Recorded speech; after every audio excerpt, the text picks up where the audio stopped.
Bienvenidos al cuarto episodio de Más que una consulta, un espacio que trasciende las barreras del consultorio con información médica cotidiana, empática y de calidad, para que puedas mejorar tu salud. Yo soy Glenn Rosado.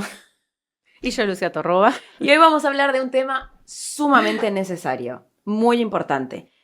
La importancia de saber sobre primeros auxilios. Me encantó.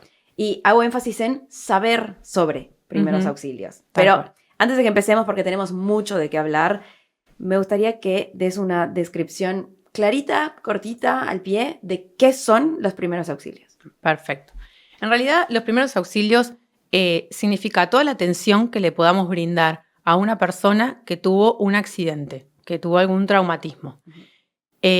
Lo primero que podemos hacer por esa persona, seamos o no seamos médicos, y con los recursos que tengamos a mano. Esos son los primeros auxilios. No es la atención de una patología, no es atención compleja, es justamente, como dice la palabra, la primera atención, la más inmediata que podemos hacer por una persona que tuvo un problema. Perfecto. Y por eso también son auxilios para enfermedades en general o accidentes en general. Bien. A veces uno tiende a relacionar más naturalmente primeros auxilios con la reanimación cardiopulmonar, o sea, Claro. el RCP, que por supuesto es un primer auxilio, pero hay más formas de hacer primeros auxilios, hay otras situaciones en las que podemos dar primeros auxilios. Ok, ¿No? Entonces los primeros auxilios los puede dar un médico, una persona cualquiera. Tiene Todos. que tener información al tema. Todos. De hecho, si yo, por ejemplo, como médica, tengo que brindar primeros auxilios a una persona, muy probablemente haga lo mismo que haga una persona que no sea médica. O sea, no vas a hacer muchas más cosas distintas Exacto. en el primer encuentro. Ese es la clave de los primeros auxilios. Son acciones que puede hacer toda la población en general. Bien. A veces, por supuesto, uno al ser médico, de repente capaz que conserva más la calma, puede ayudar en alguna otra forma, en el diagnóstico de lo que le está pasando, pero los recursos que yo tengo van a ser los mismos que los que tengas tú. Claro. Entonces, los primeros auxilios, por ejemplo, una situación muy, muy frecuente es en la calle cuando sucede algo y uno es médico y va caminando y obviamente ayuda, Sí. pero o sea, yo estoy parada en una vereda con más personas y todos tenemos los mismos recursos. Si a Claro. la persona le pasó algo, ya veremos qué, si es una convulsión, si se desmayó, si está sangrando, pero vamos a tener todas las mismas herramientas. O sea, un médico no va por la calle con un kit de sutura para suturar, Claro. va a usar las No. mismas cosas que tiene el resto de las personas. Esos son los primeros auxilios. El resto son auxilios más especializados. Ok. ¿Y por qué es tan importante que sepamos al respecto? Bueno, el principal motivo es en realidad la importancia del tiempo en el factor ayuda. Cuando hay una patología, de vuelta, voy a repetir porque tendemos a terminar hablando del paro cardíaco, Siempre. pero por ejemplo, en el caso del paro cardíaco, en el primer minuto de que actuemos, o sea, cada minuto que pasa sin actuar, hay un 10% de chances de que no sobreviva, menos, ¿no? Sí. Entonces, el tiempo para ayudar a los primeros auxilios va a determinar todo lo que viene después, o sea, cómo va a ser la salud de esa persona después del accidente. Claro. Va a ayudar a que o no empeore o en realidad a salvarlo si es un caso, una parada cardíaca. Y no Entonces, sientes que tener, saber eso, saber que como que genera desesperación en las personas que no están tan informadas, tal vez. Claro. Entonces, en primer lugar, el tiempo y en segundo lugar, el conocimiento ayuda a que actuemos mejor. Claro. O sea, es mucho más invalidante, paraliza mucho más no saber qué hacer que tener la seguridad de que en algún momento yo aprendí algo y que esa base sobre la que yo me paro de haber alguna vez aprendido sobre el tema me va a ayudar mucho más a tener calma, serenidad, recurrir al sentido común, que muchas veces es el menos común de los sentidos en estas situaciones. Totalmente. Y de repente ser capaces de o llamar a la próxima persona que tiene que ayudar, que es la ambulancia, que ya vamos a hablar de eso, o a la gente que está en el lugar, ayudarla que también ayude. Alguien en algún momento tiene que tener la calma y decir, bueno, vos llama a la ambulancia, vení, vos ayúdame con esto. Eso también son primeros auxilios. Sí. Esa seguridad muchas veces la tenemos después de haber aprendido algo sobre el tema. Sí. El otro motivo también por el cual es importante saber primeros auxilios es que el 80% de la mayoría de estos problemas son fuera del hospital. Entonces, Claro. es importante saber qué hacer porque la gente normalmente no le pasan este tipo de accidentes y urgencias adentro de un hospital. Claro. El que va a ayudar es el que está en ese lugar con esa persona, hasta que llegue el auxilio. Claro. Hay algo que nosotros llamamos la cadena de supervivencia, que es justamente para poder salvar a una persona en un problema que tenga, lo que sí o sí tiene que suceder es una cadena. Y la cadena empieza con un pedido de ayuda, con un llamado a la ambulancia, con un llamado a la emergencia. Si alguien no llama, la ambulancia no se entera y la ambulancia no va a venir. Claro. Si la ambulancia no se entera, la ambulancia no viene. Si la ambulancia no viene, esa persona nunca va a poder ser asistida.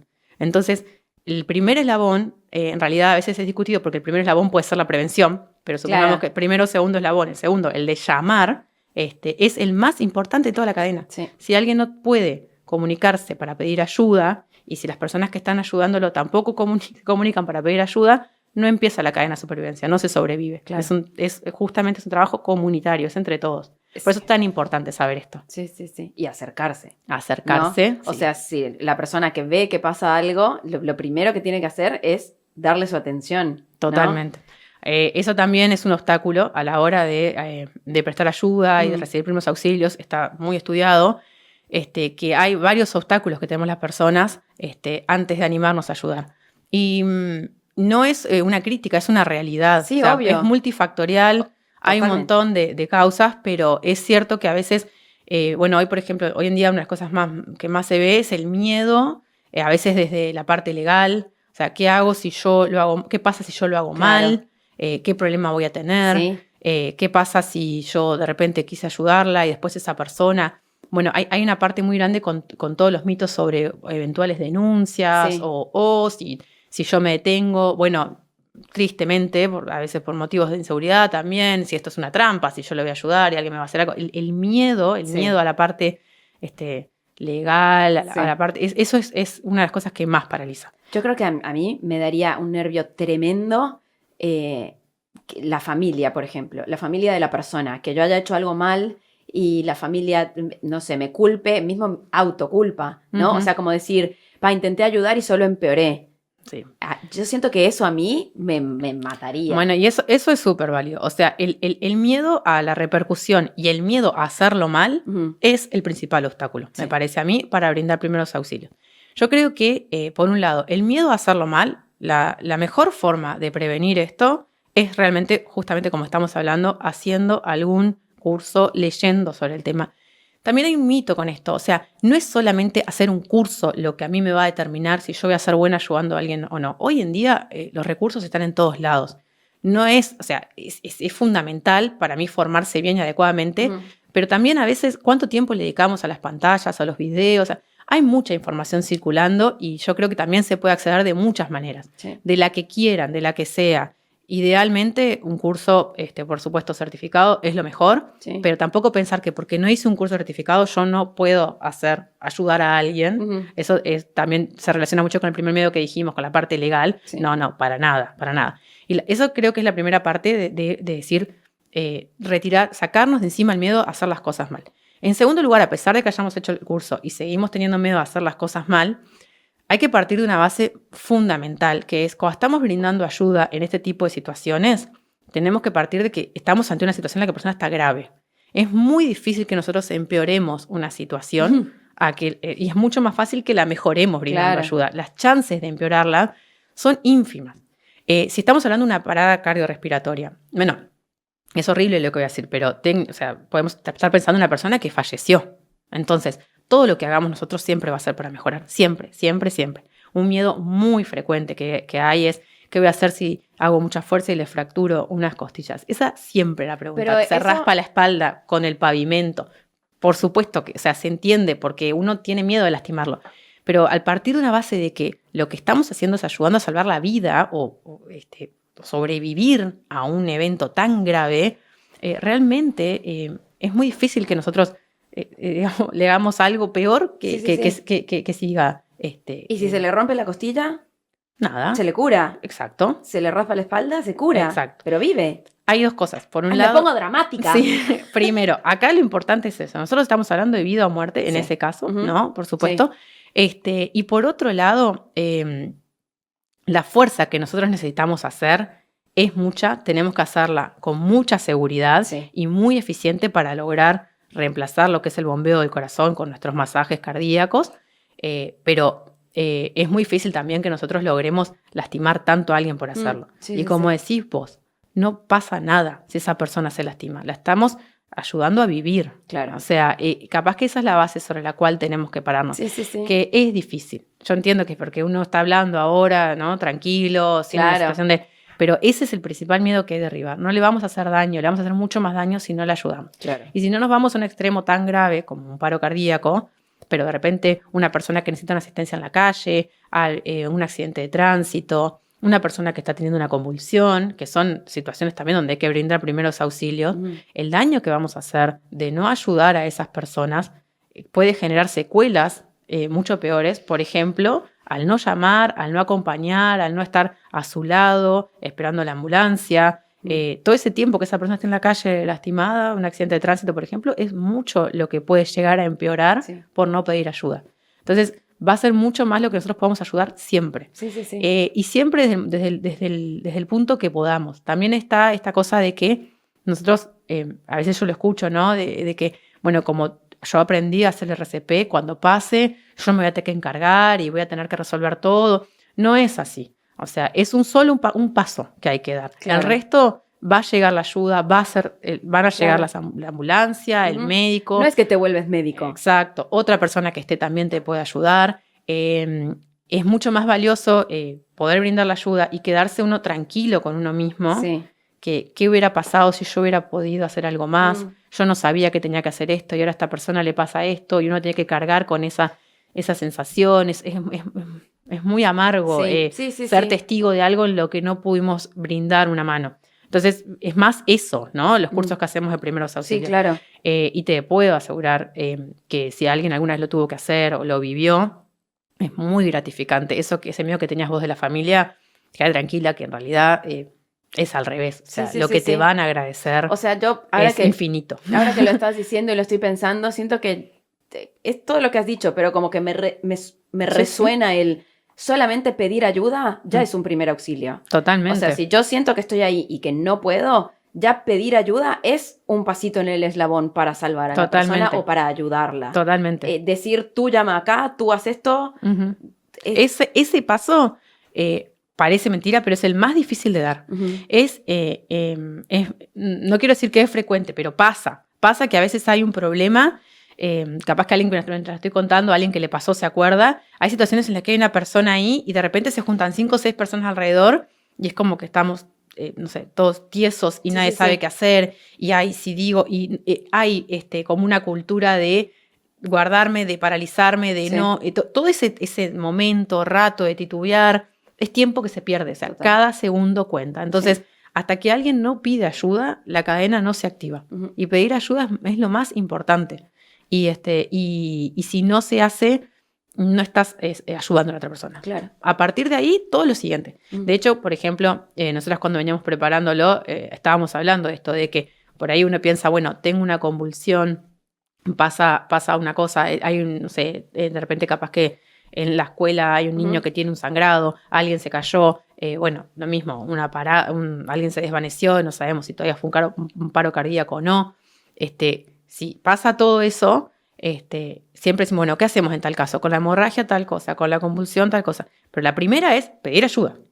Ayuda y después, etcétera, etcétera. ¿Y qué pasa con eso de pedir ayuda? Que a veces también sucede, que me estoy acordando ahora, cuando alguien está solo. O sea, de repente estás en tu casa y le pasa algo a alguien y tú estás sola. ¿Qué sería en ese caso? ¿Qué te imaginas que sería pedir ayuda? Porque estás tú y la víctima ahí. Llamar al 911. Perfecto. Perfecto. Eso es ¿Algo lo primero que se me ocurriría. Sí. ¿Y algo más? Bueno, por ejemplo, algo que no está mal, ponete a gritar como una loca. Claro. Ponete a gritar hasta que te escuche un vecino, por ejemplo, y pueda venir a ayudar. Eso también sirve. A veces uno dice, ay, ¿no? En ese miedo es fundamental llamar, pero, por ejemplo, puede ser que tú estés llamando y que ahí te van a asesorar y te van a decir, o puede ser que no tengas el teléfono tan cerca, pero no te animes a dejar a la otra persona. Las dos cosas, o sea, gritar, ayudar, que algún ser humano escuche, y para poder trabajar en equipo y mientras uno va quedándose con la persona lastimada, el otro va llamando, eso es re importante. O sea, no hay que tener miedo a gritar, no hay que tener miedo a pedir. A veces pasa, incluso en situaciones de pánico, porque uno piensa, bueno, cuando esté en pánico, yo voy a gritar. Y a veces no. Hay mucha Es que siento que en ese momento no sabes cómo vas a actuar. Exacto, O sea, exacto. Por eso es tan importante estar bien preparados y entender que a veces estas cosas que nos enseñan metódicas de primeros auxilios, hace esto, es por eso, porque es demasiado para un solo momento y es mejor acordarte pequeñas cositas y hacerlas que estar tratando de, lo que acabas de decir vos, convertirte en médico y salvar todo y hacer todo. Sí. No, qué viaje. Bueno, vos mencionaste... Es difícil esta charla. Sí, porque siento que es mucho lo que se habla. Podemos hablar horas sobre esto y después a la hora de meter las manos a la masa, siento que entran en juego muchas emociones y muchas cosas, mismo la gente que está alrededor. A mí me pasa que trabajo con niños y todo el tiempo hablo con mis colegas, con los niños inclusive, de la importancia de mantener la calma y ser paciente y tratar de parar un microsegundo, porque tampoco te vas a sentar a analizar la situación, obviamente, pero parar un microsegundo y sentir que estás ahí en ese momento y que vas a ayudar y tratar de generar calma en los demás. A nosotros nos pasa todo el tiempo y creo que es algo que muchas maestras ya saben y que capaz algunos padres no, es cuando un niño se cae, mi primera reacción no es correr como una desesperada y gritar tipo ¡se calla! Es literalmente un microsegundo de observar cómo actúa el niño porque ellos te dan la respuesta enseguida. Y ahí decide uno qué hacer. ¿Cómo me acerco? ¿A quién le aviso? O sea, desde cómo me acerco yo al niño si está consciente o cómo ven los demás que yo me acerco. Y para mí eso es clave en trabajar con niños. Totalmente. Esto con la población pediátrica es fundamental. Y yo a veces siempre, nosotros los cirujanos plásticos en realidad tratamos muchas heridas en la guardia, en nuestra actividad de urgencia. En Uruguay todos los niños que tienen alguna herida en piel, en cara o en manos, los asistimos los cirujanos plásticos en los hospitales. Y yo siempre tengo estas conversaciones con las mamás, que a veces, claro, en el momento que el niño de repente se cortó en su casa y que hay un sangrado y que el niño se asusta porque ve la sangre, porque... La sangre asusta a muchos, chicos y grandes. Exacto. Un adulto, en realidad, la capacidad de mantener la calma con que a tu hijo le está pasando algo en ese momento y ver que lo mismo que está sintiendo él, que hay sangre, que hay dolor, que hay... La capacidad de mantener la calma y ya es un paso enorme para brindar primeros auxilios. Es enorme. Que ese niño pueda ver en alguien un momento de seguridad para decirme, estoy siendo ayudado. Porque tiene que entender que está siendo ayudado. Muchas veces, nos ponemos tan mal nosotros que no somos capaces de transmitir esa ayuda. Y solo con eso, más lo que estábamos diciendo recién, pedir ayuda y un par de acciones cortas, básicas, ya es tan diferente a no hacer nada, a perder el control, a bloquearse y no poder pedir ayuda. Es fundamental. Y es verdad que la capacitación y los cursos en primeros auxilios, insisto, nos ayuda mucho a eso. El conocimiento es poder, el conocimiento es poder saber lo que va a pasar, calma ansiedad y nos ayuda a decir, bueno, esta parte en mi ansiedad está cubierta, ahora, tengo que controlar la otra como mi personalidad. Pero eso es otra historia. Bueno, por supuesto. Capaz que a mí me encantaría hoy en el episodio de hoy hablar de ante cada situación que hacer. Yo creo que es largo, es difícil y es difícil transmitir por ahí si alguien nos está escuchando y no nos está viendo. Si nos están viendo, tenemos un espacio como reducido para...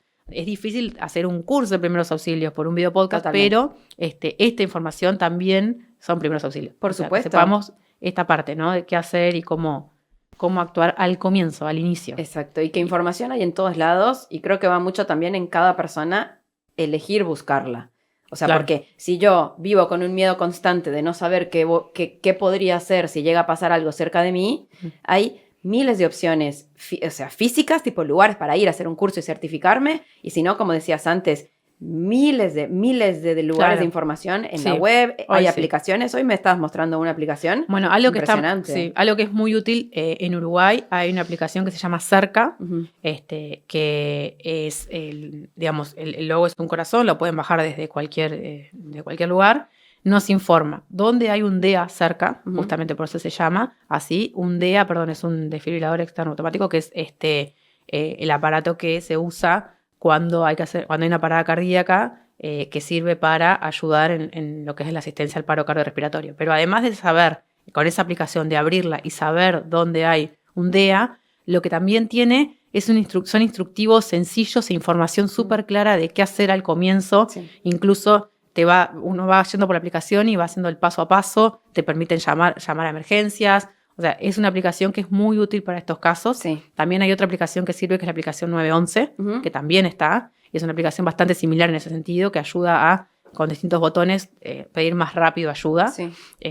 Ya que lo acabo de decir, lo vamos a repetir si te parece, pero en realidad el primer lugar a donde tenemos que llamar es al 911. Okay. Eso es bueno saberlo, porque Sí. eso también a veces genera confusión. Total. Cuando hay un problema de estos, bueno, encima que me tengo que acordar de qué hacer, de llamar, cuando llamo, a quién llamo, porque, bueno, no sé, es socio de tal mutualista, Sí. tiene esta cobertura, bueno, no, es de ACE, bueno, no importa.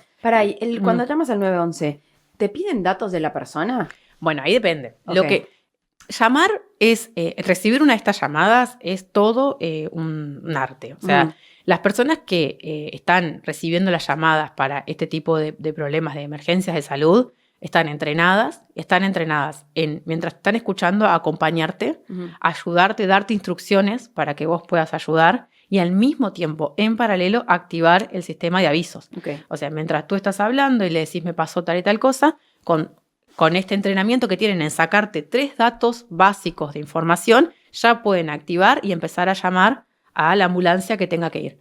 Ellos no te van a decir, manténgase en línea, voy a llamar a la ambulancia. Ellos se van a quedar contigo, claro, y ellos van activando todo. Y mientras están hablando contigo, a veces no es necesario, pero a veces sí, va llegando la ambulancia y no te sueltan, claro, según cómo sea la situación. Sí. Eso se ve hasta, incluso capaz que alguien alguna vez vio un video, se ve hasta cuando niños llaman, sí, no les permiten colgar, uno los va manteniendo en línea hasta que llega la ambulancia. Están capacitados para hacer todo eso al mismo tiempo. Y ahí la información que te pide, bueno, va a depender. Depende, si estás en la vía pública, te pueden pedir alguna dirección, si la conoces a la persona, capaz que sí te piden más información. Eso depende hasta qué punto de información tengas vos, pero lo importante es que en esa llamada cuando comienza ya se activa. Claro. O sea, no hay tiempo que perder y ellos están entrenados en eso. Por eso es tan importante llamar. Claro. Y si no correspondía al 911 y correspondía a otra cosa, también te van a poder ayudar. Claro. Por eso es el lugar donde se centraliza todo. Sí. O debería ser así. Que se encarguen ellos de yo derivar activé de cosas, no sé esta parte de la cadena. Claro. Mi rol fue 2, quedarme con la víctima y activar el primer eslabón de la cadena, o segundo, como dijimos antes. Sí. Y ahí sigue la cadena. O sea, y uno ya con eso ya hizo todo. Sí. todo. Sí, es muy importante esa parte. Es como mucha información.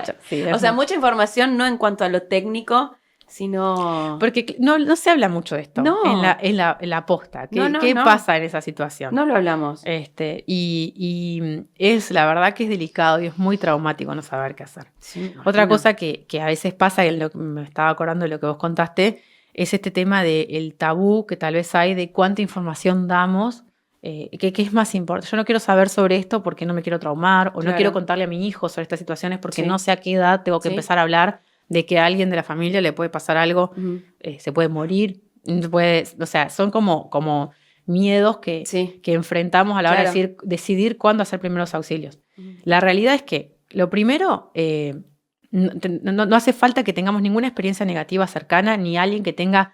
A veces pensamos que la familia, bueno, esta persona tiene factores de riesgo, no sé, para mí, por tal motivo, yo tengo que empezar a aprender, porque... no, aunque esté toda la familia sana, aunque yo piense que nadie cercano mío le va a pasar, la mayoría de las situaciones en las que se usa RCP es con un familiar cercano, no es con alguien que me encontré en la calle. Claro. Esa es la realidad, o sea que sí tenemos que saberlo, aunque estemos todos bien, no tenemos que esperar a que sospechemos de que va a pasar algo para aprender. Entonces, no hay momento de decir, bueno, ¿cuándo hacerlo? Esto me va a hacer mal. Nunca te va a hacer mal. Y en el caso de los niños, tal vez es más discutible a qué edad se puede empezar a hablar de primeros auxilios y de una edad que tengan como una madurez para aprender órdenes de cómo se hace un RCP, qué hacer ante un sangrado. Es verdad que eso es un poco más discutible. Se dice en general que a partir de los 12 años todos deberían saber, pero antes de los 12 años no hay límites para aprender a ayudar. Claro. No hay edad. No hace falta que uno le enseñe a hacer un curso de acciones de primeros auxilios, pero la primera acción, la que dijimos, la de llamar, la deberían saber todos los niños. Seguro. En el ámbito que cada padre considere necesario para hablar, con las palabras que quiera usar. Hoy en día, la gran mayoría de los niños saben muy bien cómo usar un celular. Entonces, enseñarles a cómo desbloquearlo y cómo marcar 911, me parece que es algo que se puede hacer en todas las familias, en varias edades, mucho antes que los 12 años. Sí. Y es muy, muy, muy importante que lo puedan hacer. Sí. Ahora me estoy acordando un video de una... ¿te acordás que lo vimos juntas? Sí. ¿Te acordás del de la nena? Sí, que están en el trampolín. Uh-huh. Sí. Que tenía clarito lo que tenía que hacer. Era una nena grande igual. Sí, no me acuerdo si tenía entre 10 o 12 años. Sí. Estaba saltando en un trampolín con el hermano, jugando en el patio de su casa, y el hermano se atraganta con, no sé, calculo una golosina, algo que estaba comiendo, ¿Segura? No sabemos. Sí, porque lo dije porque a veces es uno de los elementos que más atragantamiento produce. Y la hermana lo ve y le dice, ¿estás bien? Y él no contestaba, y le hace la maniobra de Heimlich. En la cama elástica cuando estaban jugando. Le hacen la maniobra, el niño escupe lo que tenía y listo. Es increíble. Fantástico. O sea, uno lo ve y dice, no necesitó más nada. Nada. Seguramente, sí. Por supuesto, después llamó a los padres, después pidió ayuda. Es que el final del video es ella bajándose corriendo de la cama elástica. Exacto. O sea, como yendo hacia donde estaban los adultos. Pero le salvó la vida. O sea, ese video podría haber sido al otro día una noticia de un niño. O sea, es importantísimo. Es importantísimo que sepan hacer las cosas. Sí. Le salvó la vida al hermano. Totalmente. Justo en el caso del atragantamiento, es ese momento que no se puede esperar. Sí. No se puede esperar. Hay que hacer la maniobra de Heimlich. Y no tener miedo de hacerla. Totalmente. Porque hoy también estábamos hablando sobre los miedos de actuar, los miedos de tocar a una persona, los miedos de... Y yo me acabo de acordar de un cuento que tengo de una persona conocida, que no voy a dar mucho detalle porque ya me entró a enojar, pero... Era una chica que estaba atragantada, o sea, no corría aire, que eso me parece un dato re importante que yo siempre lo tengo en cuenta con mis alumnos. Si no puede hablar, si el aire no sale, es que está atragantado. Claro. Si no, o sea, claro, hay grados, lo obstruye. Exacto, hay grados de obstrucción. Claro. Si el niño, por lo general, bueno, la persona puede toser o puede hablar o puede decir, me atoré, me atraganté, esas palabras que nosotros utilizamos, quiere decir que la obstrucción no es total, que es parcial. Muchas veces, en esos casos donde la persona puede hablar y toser, la tos es fundamental, hay que dejarlos toser.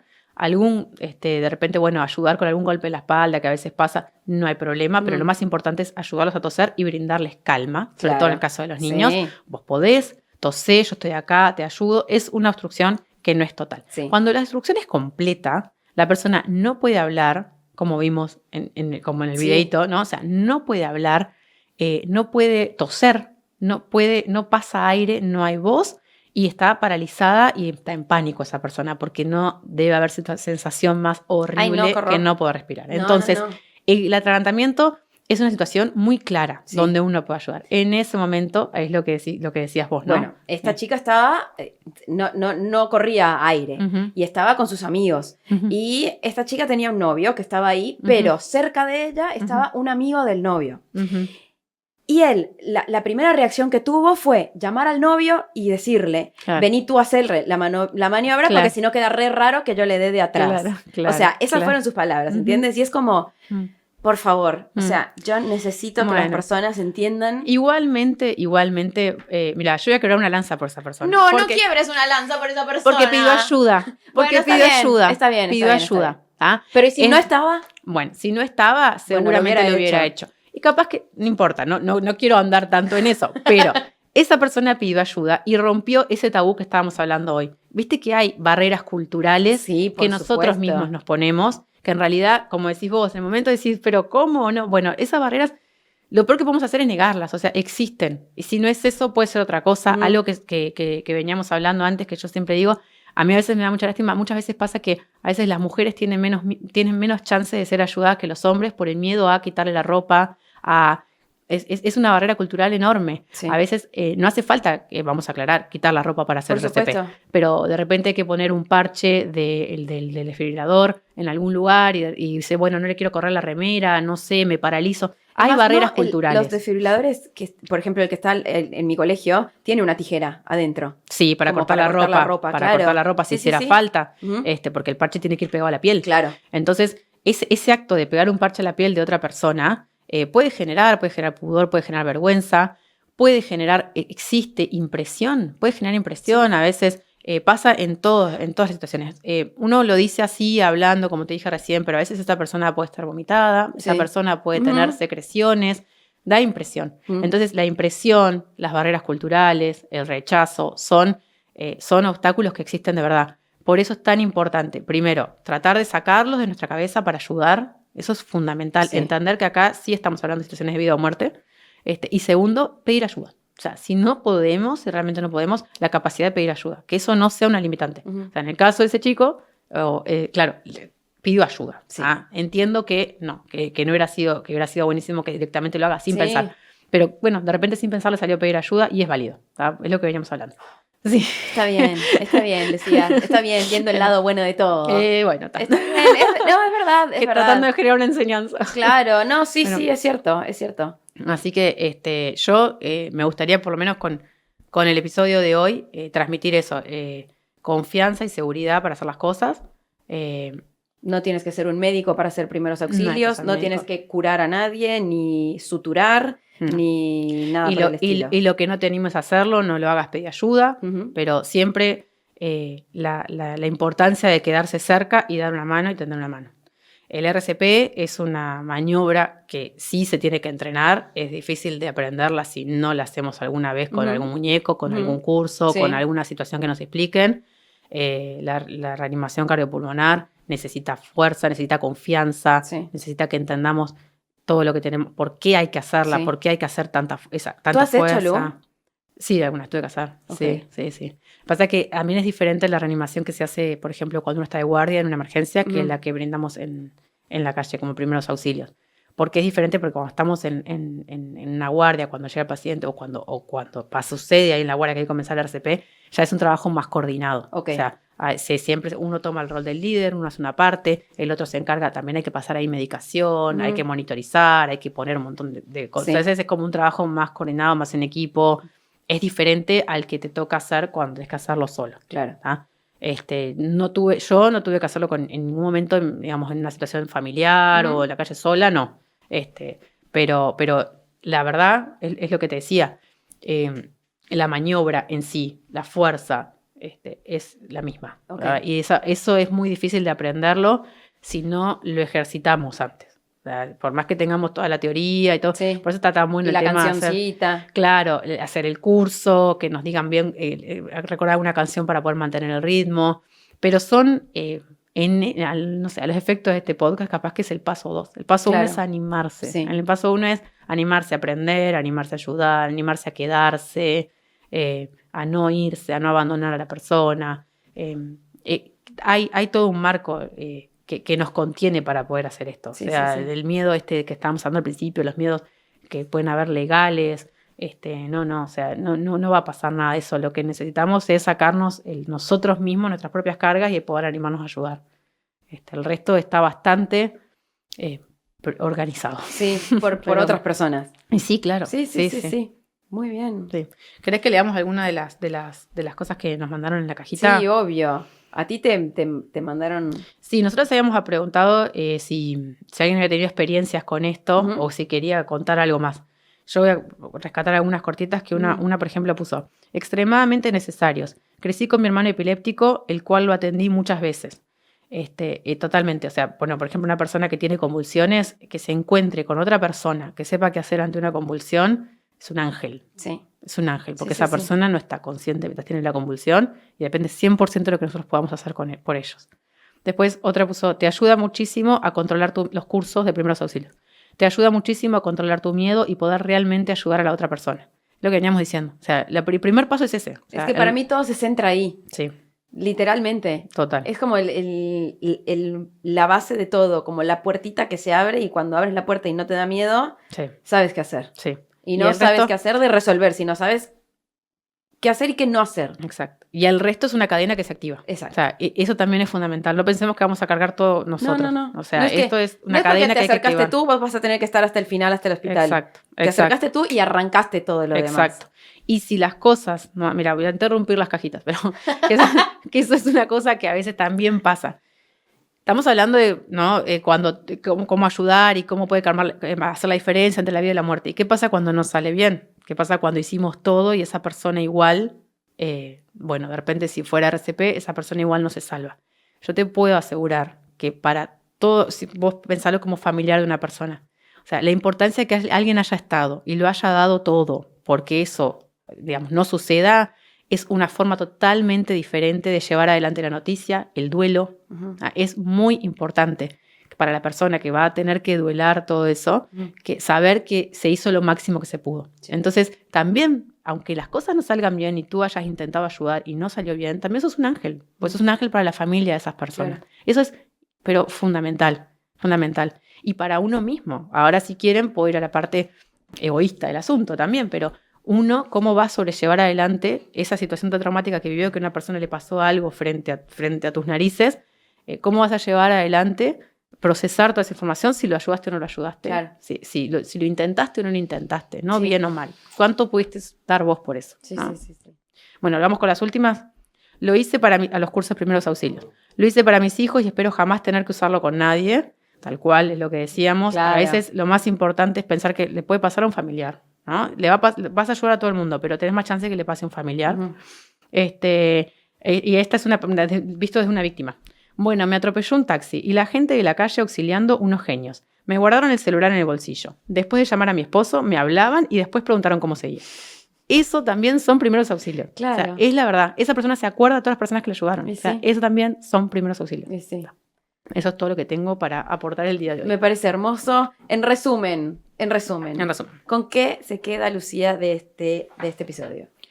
Quiero transmitir una vez más que tenemos que tener el valor y lograr tener el valor de pedir ayuda y de poder ofrecer ayuda desde muchas más perspectivas que solamente haciendo un curso de primeros auxilios. Y haciendo RCP. Sí. ¿No? Sí. Me gusta. Para mí es algo que tú escribiste en el guión, que hoy textualmente no lo dijiste. Decímelo. Pero para mí, yo con esto me quedo en que el primer auxilio es acercarse. El primer auxilio es notar al otro. Sí. Y ahí entra mucho la empatía y el ser comunidad y el ser humano. Y pensar que hay otro que le está pasando algo y que solamente con notarlo y acercarme y pedir ayuda, ya le puedo estar salvando la vida. Totalmente. Con eso me quedo yo. Es muy buena esa. Muy bien. Sí, muy bien. Bueno, ¿qué tenemos en el próximo episodio? Próximo episodio vamos a hablar de la influencia de las series médicas en las expectativas de los pacientes.